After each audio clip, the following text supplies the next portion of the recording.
Hello friends, welcome to my channel. റവ വെച്ചൊരു 4 മണി പലഹാരമാണ് ഞാനിന്ന് ഉണ്ടാക്കുന്നത്. വീഡിയോയിലോട്ട് കടക്കുന്നതിന് മുമ്പേ ആദ്യമായിട്ടാണ് നിങ്ങൾ ഈ ചാനൽ കാണുന്നതെങ്കിൽ കൂടുതൽ വീഡിയോസ് ലഭിക്കുന്നതിന് വേണ്ടി സബ്സ്ക്രൈബ് ചെയ്യണം. അതോടൊപ്പം തന്നെ അതിനടുത്തുള്ള ബെൽ ബട്ടൺ കൂടി ക്ലിക്ക് ചെയ്യണം. അപ്പോൾ ഓൾ എന്നൊരു ഓപ്ഷൻ വരും. അതും കൂടി ക്ലിക്ക് ചെയ്താൽ മാത്രമേ ഞാനിടുന്ന പുതിയ വീഡിയോസിൻ്റെ നോട്ടിഫിക്കേഷൻ നിങ്ങൾക്ക് ലഭിക്കുകയുള്ളൂ. നിങ്ങളുടെ സപ്പോർട്ട് ഉണ്ടെങ്കിൽ മാത്രമേ നമുക്ക് മുന്നോട്ട് പോകാൻ സാധിക്കുകയുള്ളൂ. പ്ലേലിസ്റ്റ് എടുത്ത് നോക്കിയാൽ ഞാൻ ഇതിനു മുമ്പ് അപ്ലോഡ് ചെയ്തിട്ടുള്ള എല്ലാ വീഡിയോസും നിങ്ങൾക്ക് കാണാൻ സാധിക്കും. ഈ വീഡിയോയിലോട്ട് കടക്കാം. അതിലേക്ക് ആവശ്യമായ ഇൻഗ്രീഡിയൻസ്: 1 കപ്പ് റവ എടുത്തിട്ടുണ്ട്. ഇത് വറുത്തതോ വറുക്കാത്തതോ എടുക്കാം. ഞാൻ എടുത്തിട്ടുള്ളത് വറുത്തതാണ്. ഈ ഗ്ലാസ്സിന് 1/2 ഗ്ലാസ് ശർക്കര എടുത്തിട്ടുണ്ട്. 200 ml പാലെടുത്തിട്ടുണ്ട്. ഇത് കാച്ചി തണുപ്പിച്ച പാലാണ്. നെയ്യ്, ബേക്കിംഗ് സോഡ, കുറച്ച് ഉണക്കമുന്തിരി എടുത്തിട്ടുണ്ട്. കുറച്ച് കാഷ്യൂനട്ടും എടുത്തിട്ടുണ്ട്. 3 ഏലക്ക തൊലി കളഞ്ഞ് ചതച്ചെടുത്തതാണ്. ഇനി ഇതെങ്ങനെയാണ് ഉണ്ടാക്കുന്നതെന്ന് നോക്കാം. ആദ്യം ഉണക്കമുന്തിരിയും കാഷ്യൂനട്ടും കൂടെ വറുത്തെടുക്കാം. പാൻ ചൂടാകുമ്പോൾ അതിലോട്ട് 1/2 ടീസ്പൂൺ നെയ്യ് ഒഴിക്കാം. ഇനി ഇതിലോട്ട് കാഷ്യൂനട്ട് ചേർക്കാം.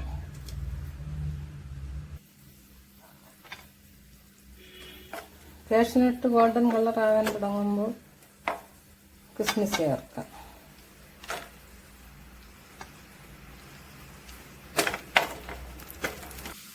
ഇപ്പോൾ ഉണക്കമുന്തിരി നല്ലതുപോലെ വീർത്ത് വന്നിട്ടുണ്ട്. ഇനി തീ ഓഫ് ചെയ്യാം.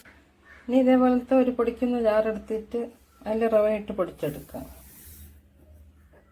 ഇതിപ്പോൾ നല്ലതുപോലെ പൊടിഞ്ഞിട്ടുണ്ട്. ഇനി ഇതിനെ അരയ്ക്കുന്ന ഒരു വലിയ ജാറിലോട്ട് ഇടാം.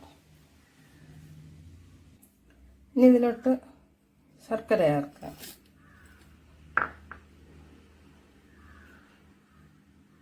അര ടേബിൾ സ്പൂൺ നെയ്യ് ചേർക്കാം. നിങ്ങൾക്ക് 1 ടേബിൾ സ്പൂൺ വേണമെങ്കിലും ചേർക്കാം. ഇനി അതിലോട്ട് ഏലക്ക ചേർക്കാം. ഇനി ഇതിൽ പാലൊഴിച്ച് ഇതിനെ അടിച്ചെടുക്കാം.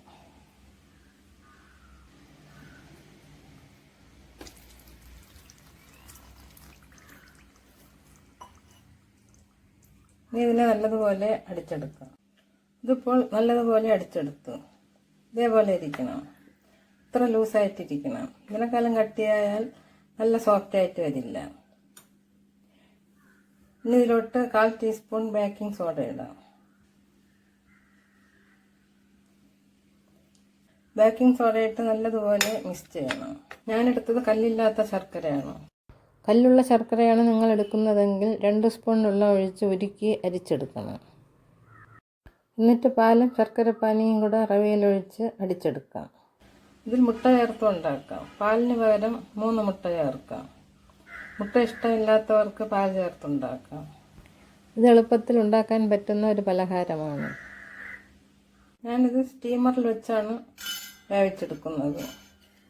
അതിനുവേണ്ടി ഇതേപോലത്തെ 3 പാത്രം എടുത്ത് വെച്ചിട്ടുണ്ട്. നിങ്ങൾക്ക് ഏതാണോ ഉള്ളത് അതെടുക്കാം. ഇനി ഇതിൽ നെയ്യ് തേക്കണം. ഇപ്പോൾ ഇതിൽ എല്ലാ ഭാഗത്തും നെയ്യ് തേച്ച് കൊടുത്തിട്ടുണ്ട്.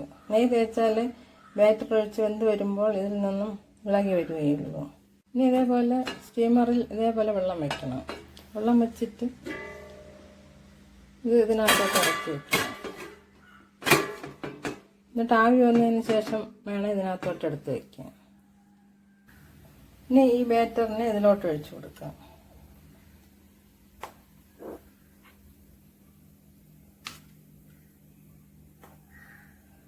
ഇതിൻ്റെ 3/4 ഭാഗം ഒഴിച്ചാൽ മതി. ഇത് വേകുമ്പോൾ പൊങ്ങി വയ്ക്കും.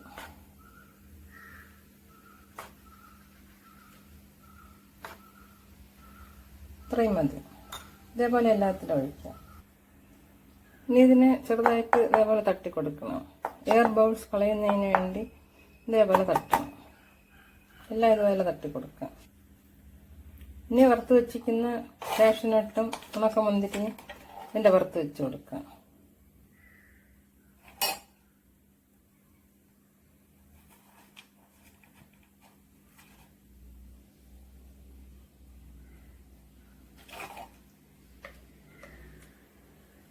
ഇപ്പോൾ വെള്ളം നല്ലതുപോലെ തിളച്ചു. ഇനി ഇതിനകത്തോട്ട് എടുത്ത് വയ്ക്കാം. ചെറുതിലാണ് വയ്ക്കുന്നതെങ്കിൽ 4-5 പാത്രത്തിൽ വയ്ക്കാം. അപ്പോൾ ലോ ഫ്ലെയിമിൽ വെച്ചാൽ 10 മിനിറ്റ് കൊണ്ട് വെന്ത് കിട്ടും. ഇനി നല്ലതുപോലെ അടച്ചു വയ്ക്കാം. ഇനി ഇത് അടച്ചു വെച്ച് ലോ ഫ്ലെയിമിൽ 20 മിനിറ്റ് വേവിക്കണം. ഇപ്പോൾ 20 മിനിറ്റായി. ഇനി തുറന്ന് നോക്കാം. ഇനി ഇതിന് ടൂത്ത് പിക്കോ പപ്പടം കുത്തിയോ ഫോർക്ക് കൊണ്ട് ഇതുപോലെ കുത്തിയോ വെക്കാം. ഇതിപ്പോൾ നല്ലതുപോലെ വെന്തിട്ടുണ്ട്. വെന്തില്ലെങ്കിൽ ഇതിൽ പച്ചമാവായിട്ട് ഒട്ടി വരും. ഇനി ഇതിന് തണുക്കാൻ വേണ്ടി മാറ്റി വയ്ക്കാം. ഇതിപ്പോൾ നല്ലതുപോലെ പൊങ്ങി വന്നിട്ടുണ്ട്. നിങ്ങളെടുക്കുമ്പോൾ കുറച്ചുകൂടി ചെറിയ പാത്രം എടുത്ത് 5 എണ്ണത്തിലായിട്ട് വയ്ക്കണം. അപ്പോൾ എളുപ്പം വേവും. ഇത് കുറച്ച് വലുതായതുകൊണ്ട് വേവാൻ 20 മിനിറ്റ് എടുത്തു. ഇനി ഇത് തണുക്കുന്നത് വരെ വെയിറ്റ് ചെയ്യാം.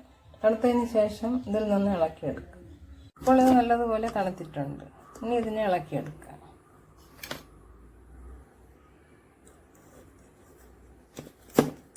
നെയ്യ് നല്ലതുപോലെ തേച്ചതുകൊണ്ട് എളുപ്പം ഇളകി വരും.